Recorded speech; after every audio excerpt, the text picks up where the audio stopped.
Welcome to the channel talking all things Zelda. Today's video is one I've been looking forward to making for a while, digging into some theories of one of the most intriguing and hauntingly emotional Zelda games ever made, Majora's Mask. You'll want to stick around as we delve into some of the mysteries of this creepy parallel world. But first, a quick word on what makes this game so special amongst the Zelda community. This is a game that has some complex themes, none more so than the deeply entrenched idea that everyone in the world experiences pain and regret to some degree, and that most are fighting a battle that cannot be seen. The parallel world of Termina, therefore, draws close parallels with our own. I'd like to think it's a game that to this day inspires people to consider their approach to others in their life, and hopefully instills the importance of adopting a caring and selfless attitude where possible. We don't necessarily know exactly how and why someone is hurting, but empathy and patience are tools that should be in everyone's repertoire, tools that can help alleviate the pain or scars left behind by traumatic experiences or tough times. Majora's Mask is a powerful story, one that caught many off guard, and I'd argue gets better and more impactful on each subsequent playthrough. Probably because we, as players, have gained more life experience by each successive juncture, and perhaps more scars. It is for these reasons and more that it is a truly fascinating game to peel back the layers on. Let's get into some theories then. We're going to look at possibly my favourite region in all of Zelda series history, the Ikana Kingdom, the land where only the dead roam.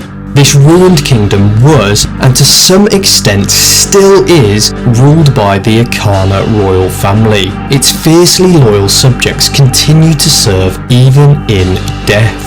The spirit of the King of Ikana, Ikana, still sits upon his ruined throne in Ikana Castle, protected by the ghost of his royal guards. But what exactly did cause the downfall of this kingdom, and when exactly did it fall? How does Majora's Mask fit into all of this, and what purpose does the Stone Tower Temple serve? While the region's past is mostly shrouded in mystery, we are given some clues as to the circumstances that led to the kingdom's demise. After the curse upon Sharp, one of Ikana's royal composers, is lifted at the Spring Water Cave, he proclaims that it was the trickery of the Skull Kid that caused the dead to linger in Ikana. Majora's Mask and the havoc it has wrought throughout Termina has led many to perceive it as a figure akin to the devil, much as Hylia is a goddess in Hyrule and Ganon her antagonist. Here we have the giants as deities and Majora to oppose them. But why is this relevant? Well, Sharp's brother, Flat, states that Sharp sold his soul to the devil and locked Flat in the prison in the graveyard, likely referring to a deal Sharp struck with Majora in his desperation to realise his dream of the revival of the royal family, no matter the cost. So perhaps the royal family perished in the casualty-heavy war with the Garrow, with the thirst for blood continuing to pervade the kingdom. The catalyst for such war I will come on to shortly, but it was in the citizens' desperation, most particularly the royal composers, that has compounded the mistakes made in Ikana, and turned this into a realm where the dead cannot be at peace, instead made to wonder the canyon eternally cursed. The game, after all, implies that the curse is due partly to the mistakes the people of Ikana made. The suggestion throughout the game is that events have taken place relatively recently. Think of Link almost saving the Zora Mikau at Great Bay, and Darmani's death at Snowhead occurring shortly before Link's arrival. The most logical theory here is that the Kingdom of Ikana and the Garrow Kingdom have been at war for a substantial amount of time, but it is perhaps only within the last 50 years that the royal family perished, perhaps on the battlefield, thus ending the bloodline of the long lineage of Ikana. This would also be enough of a time-lapse for the castle to fall into disrepair. Think what 100 years did in Breath of the Wild, for example. It would make sense that the royal composers had been looking for a way to bring the royal family back since their fall, gradually becoming more bitter as the years progressed. And it wasn't until Majora and the Skull Kid turned up that they actually believed they could make this a reality. But why exactly has Majora cursed this region? The game states that Majora's mask was used by an ancient tribe for hexing rituals.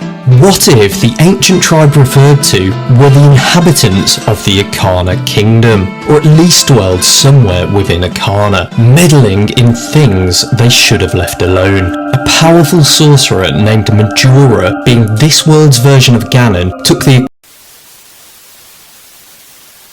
Ikana Kingdom's worship of the 4 giant deities a step further, creating powerful masks born from dark magic, bestowing unique but terrifying powers on their wearers. The prime example of this is the giant mask, which Majora created to rival the power of these deities. Stone Tower was created as the place in which rituals were performed and humans could take giant form in order to get close to and converse with the gods. The King of Ikana, however, realising Majora had gone too far with his lust for power and affinity for straying towards the use of dark magic and hexing rituals, perhaps even sacrificial in nature, and was planning something even more sinister, turned Majora's power against him and trapped his soul and power within a mask of his and his kingdom's own undoing.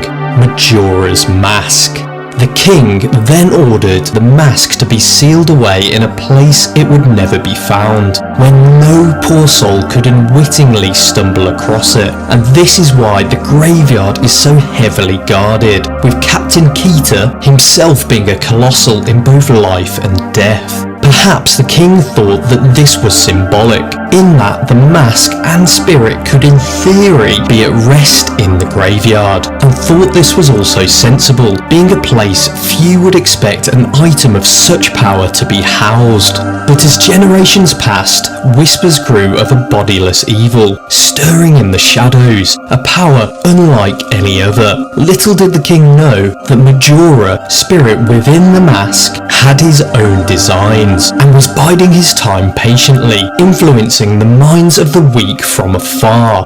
I believe that this is the exact reason the Garo initially attacked the kingdom of Ikana. It was all part of Majora's ultimate plan to escape his graveyard prison and enact his revenge on Ikana. And so, stories of the mask's power passed down over generations, leading to nations like Garo seeking it out, sending in their ninja spies to compile more information on the mask's whereabouts, and thus began the bloody battles that ultimately led to each kingdom's demise, to the total ruin of Ikana Kingdom in fact, opening the door for thieves and most notably the happy mask salesman to plunder the graveyard, an opportunist if ever there was one. He's a creepy guy, and someone we understand will go out of his way to swindle those around him for his own gain.